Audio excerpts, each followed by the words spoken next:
पिता और बेटी की दर्द भरी कहानी।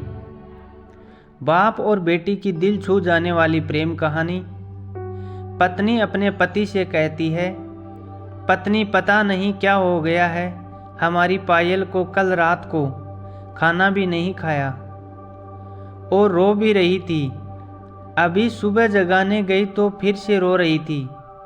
वजह पूछी तो बस इतना कही कि प्लीज़ माँ मुझे अकेला छोड़ दो। मुझे लगता है कि शायद उसे किसी ने प्यार में धोखा दिया है।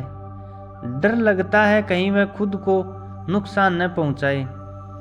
पति थोड़ी खामोशी के बाद कहता है, ठीक है मैं देखता हूँ। इतना कहकर वह अपने बेटी के कमरे में जाते हैं। पिता, पायल कैसी हो बेटा? बेटी, प्लीज पापा मुझे कुछ दिनों के लिए अकेला छोड़ दीजिए। पिता, ठीक है बेटा मगर एक शर्त है। बेटी, बोलिए।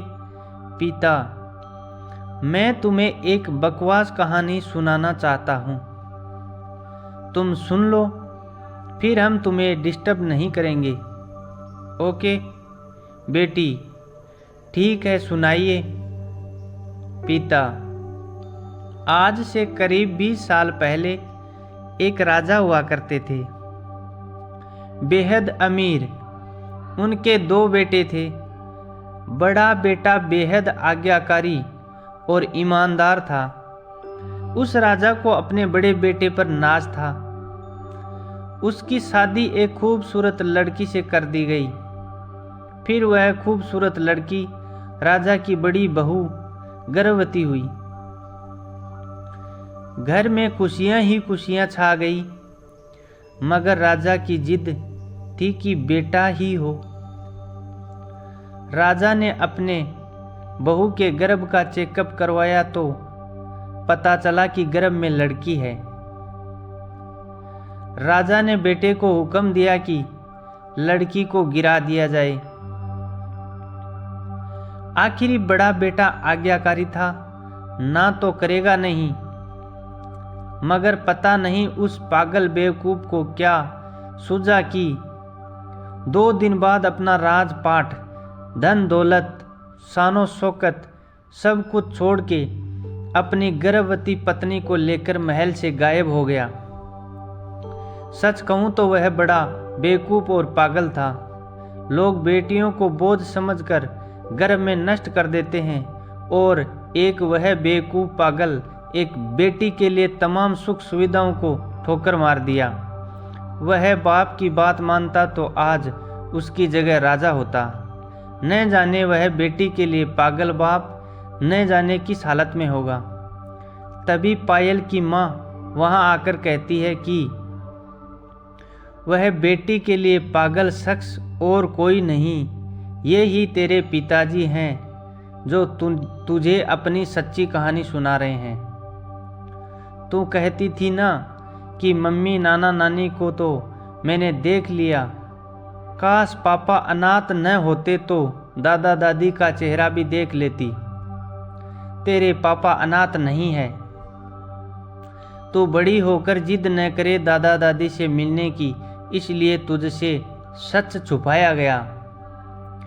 फिर तेरे पापा ने तेरे पैदा होने के बाद एक कसम ली कि तेरे अलावा दूसरा संतान फिर कभी नहीं बनाएंगे। अखबार में इश्तिहार देखकर तेरे दादाजी ने बेटी को लेकर ही वापस आने को कहा।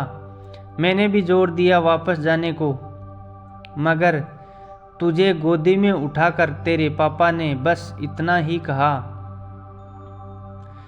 जिस घर में मेरी प्रिंस की हत्या का प्रमाण निकाला गया हो, वहां एक राजा कैसे सांसें ले सकता है।